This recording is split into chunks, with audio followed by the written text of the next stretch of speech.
Summary of Celia, a Slave by Melton Mclaurin.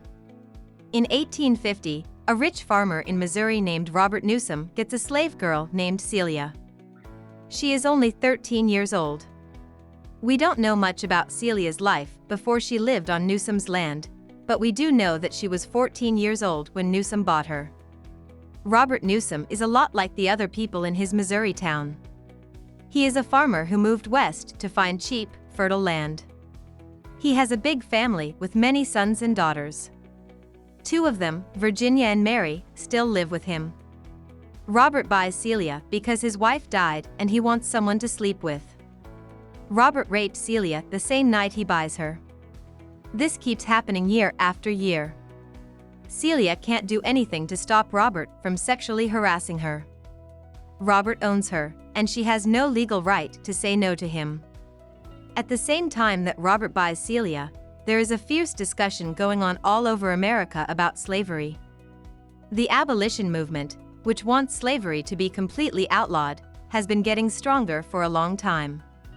Also, many lawmakers in the North think that slavery shouldn't be allowed to spread into the land that the United States won in the Mexican-American War. After a lot of discussion in Congress, Missouri is added to the Union as a slave state. This is a big win for politicians who support slavery because it sets a pattern for adding more slave states to the Union and forces the federal government to recognize slavery as an institution. On Newsom's farm, Celia has a hard and lonely life. She has no friends on the farm, neither among the slaves nor among the white people. Virginia and Mary probably know that their father was seeing Celia, but they think of her as a sexual abuser and blame her for seducing their father. At the beginning of the 1850s, Celia starts dating another slave named George. George gets very angry when he learns that Celia and Newsom are having an affair. Early in 1855, when Celia finds out she is pregnant either with Robert Newsom's child or George's, things finally get bad. George is angry, but he is too afraid to talk to Newsom directly, so he gives Celia an ultimatum: either end the affair with Robert, or he won't talk to her again. Celia has been placed in a scary situation. She knows that Robert can rape her and that she can't stop him, but she doesn't want to lose George. She tries to get Virginia and Mary to help her by telling them she's been sick because she's pregnant and can't handle Robert's approaches right now. She also gives him the impression that if he tries to have sex with her again, she'll have to use force to protect herself. Virginia and Mary don't seem to do anything when Celia asks them to. Most likely, they explain why they aren't doing anything by saying that Celia is a seductress. On the night of June 23, 1855, Robert Newsom, as he usually does, sneaks out of his room and goes to Celia's house. There, Celia tells Robert not to get close to her. When Robert doesn't pay attention to her, she hits him with a big stick. When he stumbles back, she hits him again, killing him. Celia is scared, and it's easy to see why. She's probably going to be killed for killing her owner.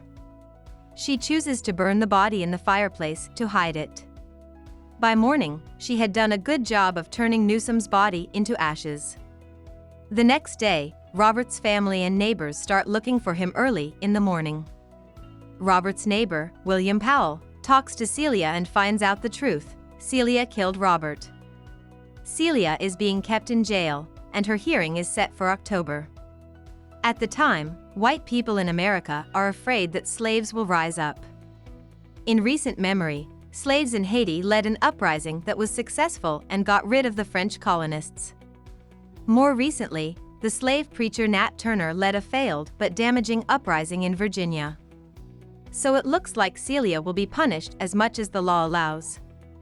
Judge William Augustus Hall chooses a man named John Jameson to protect Celia in court. Jameson is a lawyer with a good name in his community. He is friendly and charismatic. Jameson builds a case for his client with the help of his two assistant lawyers. Jameson is a very religious man, which means he probably cares more about slaves than the average Missourian at the time. He plans to argue that Celia has the right to kill her master if he tries to rape her. He will do this by pointing to a law in Missouri that says women can kill to protect their honor. To make this case, though, he will have to convince a judge that the law applies to slaves, who are property and not people. In the 1850s, the fight over slavery has become very violent. Stephen Douglas, a powerful senator, got the Kansas-Nebraska Act passed. This law gives people in new western areas the right to vote on whether or not slavery should be legal in their state. David R. Atchison, a powerful politician in Missouri who supports slavery, plans a number of steps to make Kansas a slave state. He sends border ruffians into Kansas to make sure that most of the people there agree with slavery. The Free Soil Party, which wants Kansas to be a free state, sends thousands of people out west to make sure Kansas doesn't vote for slavery.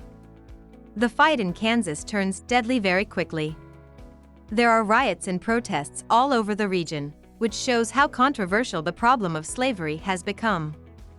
At Celia's trial, Jameson makes a great case for her because the law says she has the right to protect herself from rape. He is also able to show, through his cross-examinations of the prosecution's witnesses, that Robert Newsom sexually abused Celia. This is a bad fact that most of the witnesses try to hide. But many of Jameson's points and evidence are shot down by the prosecution. The jury instructions are the most important part of the trial. Both the defense and the prosecution must persuade Judge Hall to tell the jurors how to decide the case in a way that will help their side win. Robert tries to get Hall to tell the jury to figure out how Missouri law says a slave can protect herself from being raped. But Hall won't do that, so Celia is found guilty and given a death sentence. Later in the month, Jameson and his staff go beyond their original plan and write an appeal to the Missouri Supreme Court. But the court doesn't answer. Celia is let out of jail just days before she is to be put to death. No one knows why. But it is known that she will be taken back into custody soon after her execution date, and she is scheduled to be killed in December. Tragically, the Missouri Supreme Court rejects Jameson's appeal and upholds the jury's original decision. This decision is the same as what the Supreme Court of the United States said about the Dred Scott case earlier that same year. At the time, slaves were considered the property of their masters, which meant they had no legal or human rights. At the end of December, Celia is hanged. Her life shows how terrible slavery was, especially for women slaves, who were often sexually abused by their male masters.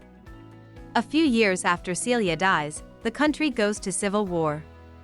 This shows that slavery's bad effects can't be fixed by calm means. About the author. Melton Mclaurin was born in North Carolina and went to East Carolina University for college.